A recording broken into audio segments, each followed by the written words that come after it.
From absolute shit show of a launch to one of the most enjoyable gacha games in the current market. But how did we get here? What kind of decisions Kuro had to make and what exact improvements have we as players see during this whole year? Let's unpack this present as we are celebrating first year of Wuthering Waves.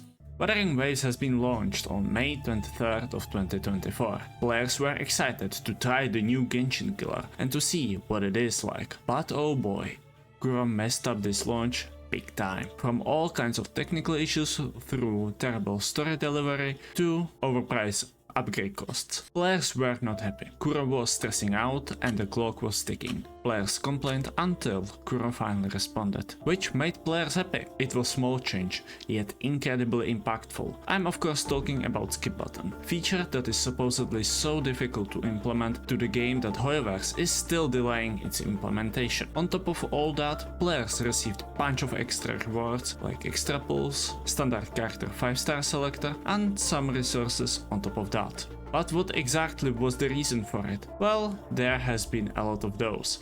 Bad optimization for mobile players, issues with logins, mistranslation on Giant's limited weapon in Japanese translation, shell credit echo exploit, incredibly bad story and voiceover, and many more. The launch issues caused huge rift between players and the developers, although it was partly restored with all kinds of free stuff. However, it took a lot of time to properly restore the broken trust from the launch. Even though I could go in length with all these issues, I wanna focus on more obvious parts of the game like story, music, exploration, combat and characters. So what was the main problem with the story? Well, all of it. Even if I wanted to pick good things from it, I would struggle as the only good parts are still decent at best, namely Scar and last chapter with Gian and Dreamless. The rest simply sucks. Bad delivery, bad presentation, bad voiceover, all of it was bad, underwhelming and disappointing. Especially going back from Rinasita, the quality there is significantly higher and it is interesting to look back how bad it used to be. Although the launch story experience was partially solved with already mentioned skip button, however with 1.1 and later stories as well, the skip button was no longer necessity, but instead just nice quality of life change, which Kuro also updated with summary of what happened in that particular scene you are skipping. The story improved in 1.1 with its presentation and the feel of the story, and in 1.3 with world building. Although 2.0 was the most impactful update in that regard, and that is trend you will notice more and more as we will tackle all of these parts of the game. And I'm sure if you play the game, you probably noticed it yourself. The 2-point stories aren't anything that blows players' mind. The main stories are around the same length as the 1.1 and 1.3, but at the same time they offer more than the story. And that is its incredible world building and even better presentation, which elevates the story on different level. Wuva is not a visual novel. The voiceover is incredibly important. The current Hoyoverse boycott especially confirms how impactful that is. This is the reason why Kuro Games decided to retroactively change the voiceover of some characters from 1.0 story. Just listen to this short clip. You're not going anywhere. You're not going anywhere! While the story plays a huge factor, it's just one of the 3 main aspects of any game. The others are world and characters. Huanglong at first did not offer much. Its subsequent locations like Mount Firmament and Black Shores made its way to convince players how nice these locations are. In open world games the world plays even greater role, as it is also content for them to see all kinds of locations, to collect treasures and many more. The launch experience isn't anything grand, it's just Genshin exploration with a little bit better traversal options, but all changed when Rinasita was released. A region so large and so full of all kinds of surprises that Kuro knew that players would want and will appreciate flying. This addition was absolute game changer and at least in my humble opinion completely changed perception how exploration can feel. Huanglong still is without flying, which is the reason I personally cannot go back and explore there the things I did not, because now that I left the cave I cannot go back to the me who never experienced flying in Wuva. Rinascita wasn't just a huge upgrade from the world feel. The story and world building showed players reason to care about this region much more than in Huanglong. Another factor that helps with the world building in terms of setting the feel in a zone and story is the music. That was one aspect that Kuro had to update, because for a game clearly inspired by sounds and music, that part was severely lacking. The only good tracks from the launch were the bosses, and once again all changed with Rinascita when they finally added some very interesting tracks, either from Raguna itself to the battle OSTs, which all sound much more memorable, remarkable and unique, and not as generic and bland as the Huanglong ones. Last aspect are the characters. We have seen huge difference between the quality of 1-point characters and 2-point characters. It was clearly visible in the way how these characters were advertised through their trip marketing. This is certainly one type of power creep nobody has problem with. Even though character looks are generally depending on personal taste, I would still say that the difference is significant and helps Kuro in making those characters more likable. Speaking of characters, it's finally time for combat. Although there isn't much to criticize because combat has been the good part of the game majority players even signed up for. Kuro has been consistent with its delivery and made it better with all kinds of events, endgame modes and challenges. Updated combat experience with new ways to experience older units such as Spectrophrasal or Spectro and many more. Power creep is something that is lately more discussed than ever before, especially due to how HP inflation is making everything worse, primarily in all horror games. With certainty we can say that the only one really confirmed power capped unit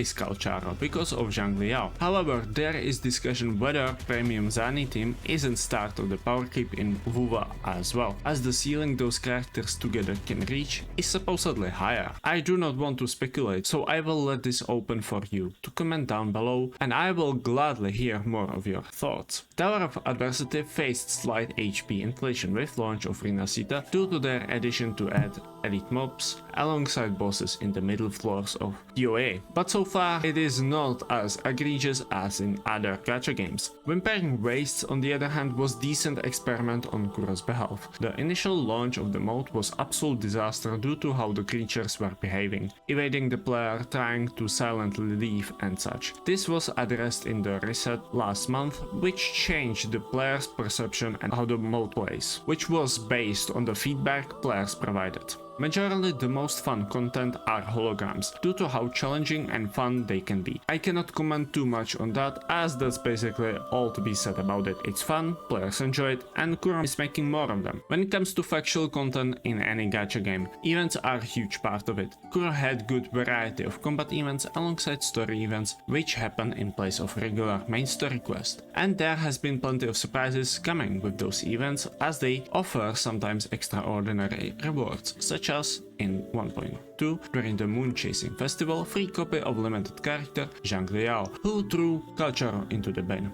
Although this is the only story event which is not available to play as of 2.3, which is shame because it mainly contains the story of Zhang Liao and no story should be gated behind FOMO. That simply makes miserable experience. However, there is one event that stands on top of all others, and that is Depths of Elusive Realm. This was a recurring event in 1-point updates, which was hell of a fun. For those that did not play back then, this was roguelike mode for Wuva, which allowed players to get incredibly powerful and do stuff they could not do outside of this mode. It sounds similar to Fantasies of Thousand Gateways, right? Oh yeah, that's right, because that's the bare bones version of this event. I hate even putting those two together, because they are almost nothing alike. Fantasies is just chore, bad and boring version of Depths, and this makes me sad because I believe that Depths was the best content Wuva ever had. And finally we have QOL. In comparison to other games of the genre, QOL are in Wuva the bread and butter. It is something that players expect and appreciate from the game as the devs listen and improve the game. Some of the more appreciated QOL are Ascent Material Tracker on the map, Echo Loadouts, option to consume double wave plates, and Echo main slot reroll.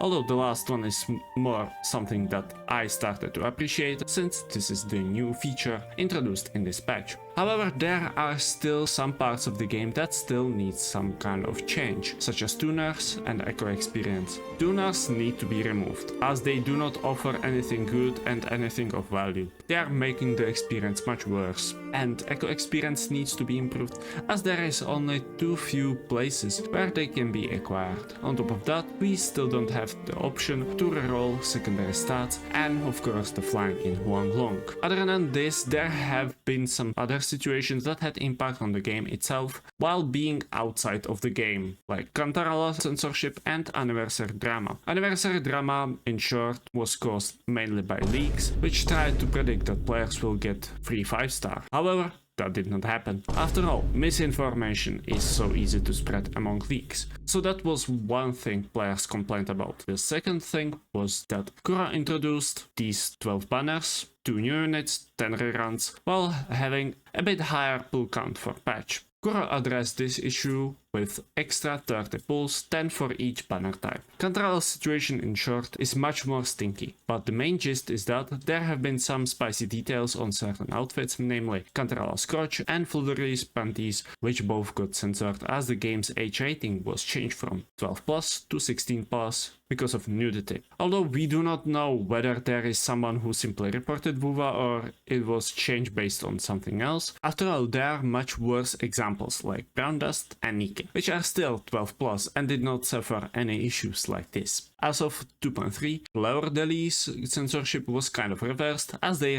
redesigned her underwear. Kuro managed to do the impossible, and that is exactly the reason why Wuva is getting more and more traction. The golden age of Wuva is approaching as the devs listened and fixed all the major problems the game faced. But more will come. Power creep, character build and more. Let's see what will happen during the next year and how Kuro will handle those possible issues. And keep in mind, do not glaze the game too much and stay constructive. Anyway, if you like this video, I would appreciate like, comment, subscribe, and I will see you in the next one.